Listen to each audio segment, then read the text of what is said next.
mengetahui proses-proses penelitian, ada lebih baiknya kita mengerti terlebih dahulu apa pengertian dari metode survei. Di dalam sebuah metode penelitian, ada beberapa banyak tokoh yang memiliki berbagai pendapat yang berbeda, tetapi dengan tujuan yang sama. Contohnya penelitian survei menurut Kerlinger tahun 1973. Ia menyatakan bahwa penelitian bisa dilakukan pada populasi besar maupun kecil. Dan data tersebut diambil dari sampel populasi untuk menemukan kejadian-kejadian yang relatif berhubungan dengan variabel sosiologis maupun psikologisnya. Sedangkan menurut Neumann Lawrence tahun 2003, penelitian survei dilakukan ke beberapa orang untuk ditanyai tentang keyakinan, pendapat, dan karakteristik suatu objek untuk mengetahui responden perilaku yang telah lalu atau sekarang dilaluinya. Maka, dari kedua simpulan tokoh tersebut dapat dikemukakan bahwa metode penelitian survei adalah metode penelitian kuantitatif yang digunakan untuk mendapatkan data yang terjadi pada masa lampau atau saat ini tentang sebuah keyakinan, pendapat, karakteristik, perilaku, dan hubungan variabel untuk menguji beberapa hipotesis tentang variabel sosiologis dan psikologisnya yang diambil dari sampel populasi tertentu. Nah, teknik pengumpulan datanya itu bisa berupa pengamatan, wawancara, atau dengan kuesioner. Setelah kita mengetahui pengertian dari metode survei, selanjutnya kita akan belajar tentang cara atau proses penelitian kuantitatif survei. Adapun langkah-langkah dan prosesnya, penelitian selalu berangkat dari sebuah masalah atau potensi. Di dalam penelitian kuantitatif, masalah dan potensi yang dibawa oleh penelitian harus sudah jelas dan ditunjukkan dengan data yang valid. Maka selanjutnya, masalah tersebut dapat dirumuskan sebagai rumusan masalah pada umumnya dinyatakan dalam kalimat sebuah pertanyaan, dan setelah menemukan rumusan masalah, penelitian harus menggunakan pedoman yaitu landasan teori. Dari landasan teori ini muncullah rumusan hipotesis. Hipotesis tersebut akan dibuktikan kebenarannya secara empiris di lapangan. Untuk mengumpulkan data, penelitian menetapkan populasi sebagai tempat pengujian dan sekaligus menyiapkan instrumen penelitiannya. Bila populasi memiliki kendala, maka penelitian dapat menggunakan sampel yang diambil dari populasi tersebut. Kemudian, pengembangan instrumen harus teruji validitas dan reliabilitasnya. Setelah itu, pengujian instrumen dapat digunakan untuk mengukur variabel yang telah ditetapkan untuk diteliti. Setelah pengumpulan data terkumpul, selanjutnya akan dianalisis. Analisis diarahkan untuk menjawab rumusan masalah dan hipotesis yang diajukan. Data hasil analisis kemudian disajikan dan diberikan pembahasan. Penyajian data dapat menggunakan tabel, grafik, dan diagram. Setelah hasil penelitian diberikan ke pembahasan, maka selanjutnya data dapat disimpulkan. Dalam kesimpulan berisi jawaban singkat terhadap setiap rumusan masalah berdasarkan data yang terkumpul. Jadi, kalau rumusan masalah ada 5, maka kesimpulannya juga ada 5. Karena penelitian melakukan itu untuk bertujuan memecahkan masalah. Maka peneliti berkewajiban untuk memberikan saran. Melalui saran tersebut, diharapkan peneliti dapat memecahkan sebuah masalah. Potensi dan masalah. Penelitian ini bisa berangkat dari potensi, masalah, atau bisa juga keduanya. Nah, di sini saya akan menjelaskan satu persatu. Yang pertama ada potensi. Potensi ini dapat berupa daya, kekuatan, kesanggupan, kapasitas, dan energi. Nah, di sini potensi ini bertujuan untuk dapat mengembangkan nilai atau nilai tambahan dan menambahkan kapasitas. Nah, yang kedua ada masalah. Masalah merupakan sesuatu yang pasti, di mana masalah ini merupakan segala sesuatunya yang ingin diteliti. Baiklah, di sini saya akan memberikan contohnya. Nah, di sebuah kafe yang memiliki potensi, di mana potensinya memiliki lokasi yang strategis. Di dalam kafe tersebut terdapat makanan-makanan yang tren dan harga yang terjangkau. Nah, di dalam kafe tersebut ada permasalahan yang dimana permasalahannya tersebut kurangnya pegawai. Yang akan dikembangkan ialah penambahan pegawainya karena permasalahan kafe. Di dalam kafe tersebut kafenya itu minim pegawainya. Jadi, di dalam sebuah penelitian, peneliti harus menentukan mana yang benar-benar permasalahan sehingga bisa mencapai tujuan dari awal penelitian. Jadi, di sini ada hubungan antara ketepatan memilih masalah dan cara pemecahannya. Nah, bisa kita lihat pada gambar di samping. Rumusan masalah, yaitu berisi pertanyaan-pertanyaan yang harus dijawab.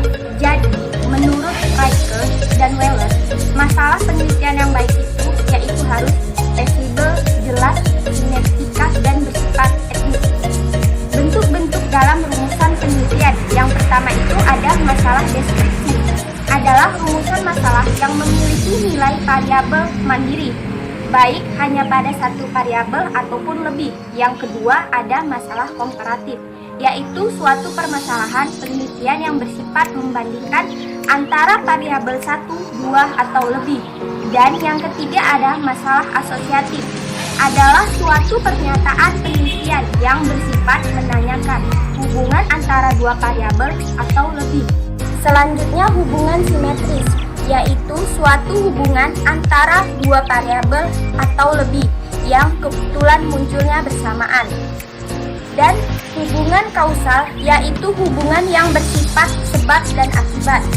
Dan yang selanjutnya itu ada hubungan interaktif atau timbal balik, adalah hubungan yang saling mempengaruhi. Rumusan-rumusan masalah dalam komparatif dan asosiatif adalah rumusan masalah yang menanyakan perbandingan korelasi antara dua variabel atau lebih pada sampel atau populasi yang berbeda. Dan yang selanjutnya itu ada rumusan struktural, yaitu rumusan masalah penelitian yang bersifat menanyakan validitas struktur. Selanjutnya ada variabel penelitian. Kata variabel hanya ada pada penelitian kuantitatif saja, karena penelitian kuantitatif berpandangan bahwa suatu gejala dapat diklasifikasikan menjadi variabel. Variabel adalah sebuah fokus objek penelitian yang nantinya akan diukur menggunakan metode ilmiah. Secara sederhana, variabel adalah jawaban atas pertanyaan apa yang diteliti. Contohnya motivasi kerja, stres kerja, etos kerja, kepuasan kerja, dan masih banyak contoh lain dari variabel ini. Jadi, variabel penelitian adalah suatu nilai atau objek ataupun kegiatan yang memiliki variasi tertentu yang ditetapkan oleh peneliti guna dipelajari dan selanjutnya ditarik kesimpulannya. Ada macam-macam variabel. Yang pertama, variabel independen atau variabel bebas, merupakan variabel yang mempengaruhi variabel lain, atau variabel yang menjadi sebab timbulnya variabel dependen atau terikat. Selanjutnya ada variabel dependen atau variabel terikat, merupakan variabel yang dipengaruhi variabel lain, atau variabel yang menjadi akibat adanya variabel bebas.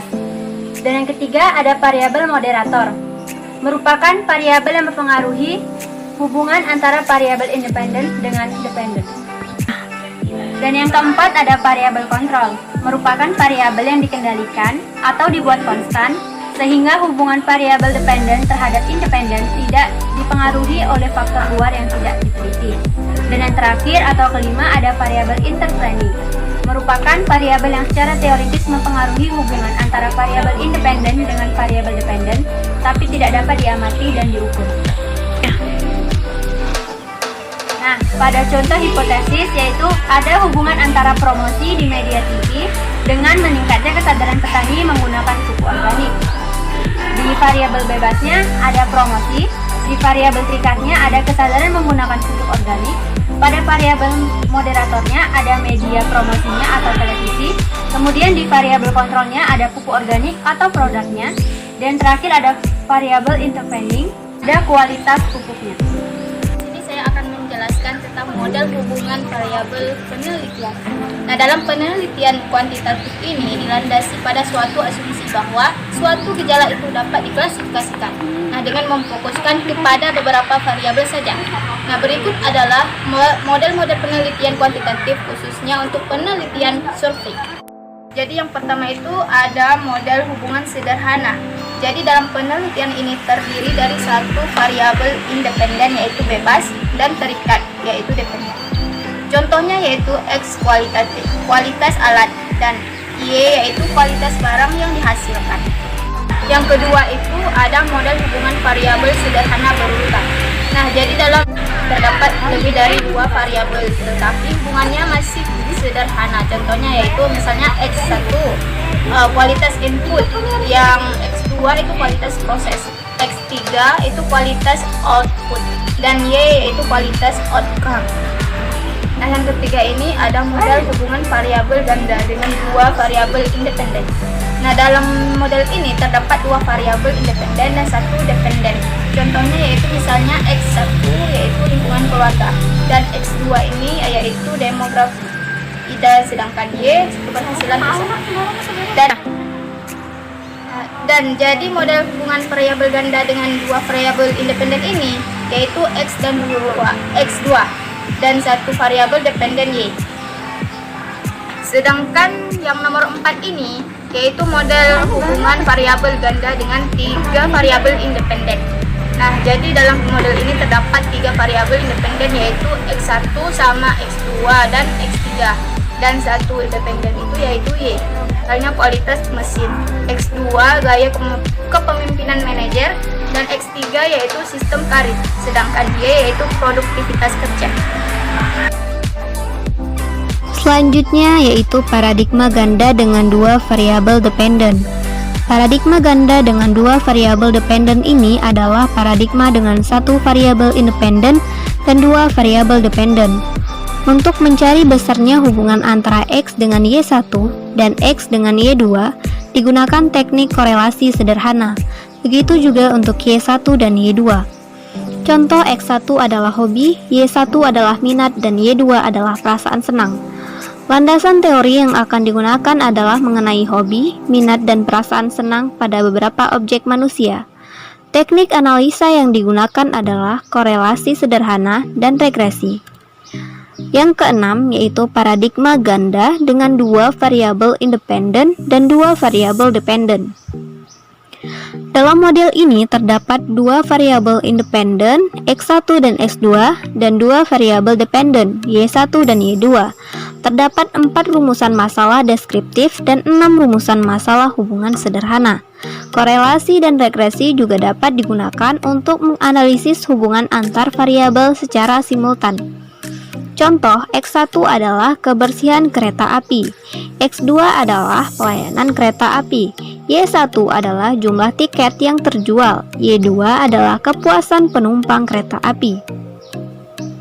Landasan teori yang digunakan dalam kasus ini adalah tentang kebersihan, pelayanan, jumlah tiket, dan kepuasan penumpang. Teknik analisa yang dilakukan adalah regresi ganda dan korelasi. Ketujuh, ada paradigma jalur. Model hubungan struktural atau jalur, teknik analisis statistik yang digunakan dinamakan path analisis atau analisis jalur. Analisis dilakukan untuk menghitung nilai setiap variabel, menguji struktur hubungan antar variabel yang mempengaruhi Y, menghitung hubungan langsung dan tidak langsung variabel X1 dan X2 menuju Y, dan menghitung pengaruh pada setiap variabel. Contoh X1 yaitu kedisiplinan, X2 tingkah laku, X3 adalah jiwa kepemimpinan, dan Y adalah pemimpin yang baik. Landasan teori yang digunakan dalam kasus ini adalah tentang kedisiplinan, tingkah laku, jiwa kepemimpinan, dan pemimpin.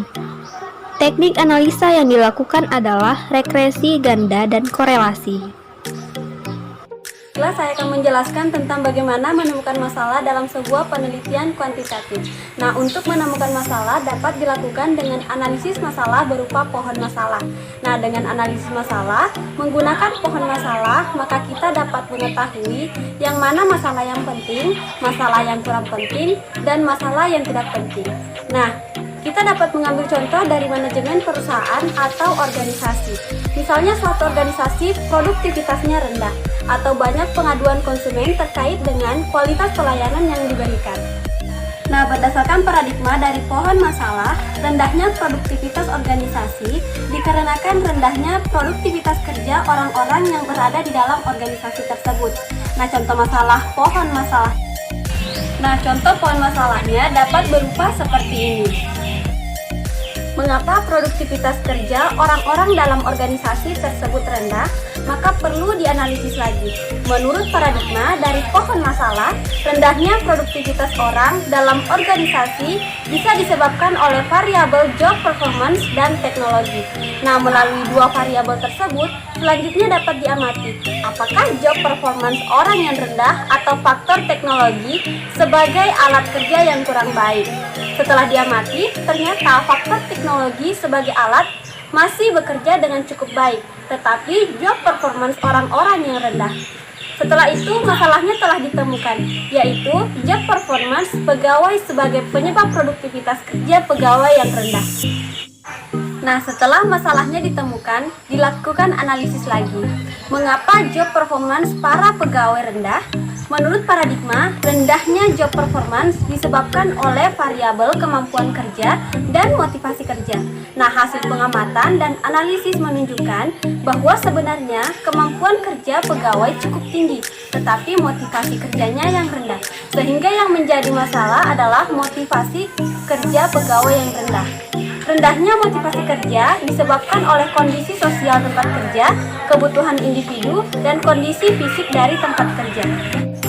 Selanjutnya dilakukan analisis lagi. Pada variabel kondisi sosial, yang menjadi permasalahan utama ialah karena sistem promosi yang tidak baik dan keterikatan anggota yang kurang. Nah, pada variabel kebutuhan individu, permasalahan utamanya ialah pada hubungan sosial yang tidak baik. Kemudian pada variabel kondisi fisik tempat kerja, permasalahannya ialah tata ruang kerja yang tidak baik. Setelah proses analisa, diperolehlah judul penelitian yang dapat dirumuskan, yaitu pengaruh sistem promosi, keterikatan anggota dalam organisasi informal, hubungan sosial, dan tata ruang kerja terhadap motivasi kerja, dan dampak selanjutnya terhadap produktivitas kerja. Namun, karena judulnya yang terlalu panjang, maka dapat dipersingkat dengan faktor-faktor yang mempengaruhi produktivitas kerja pegawai.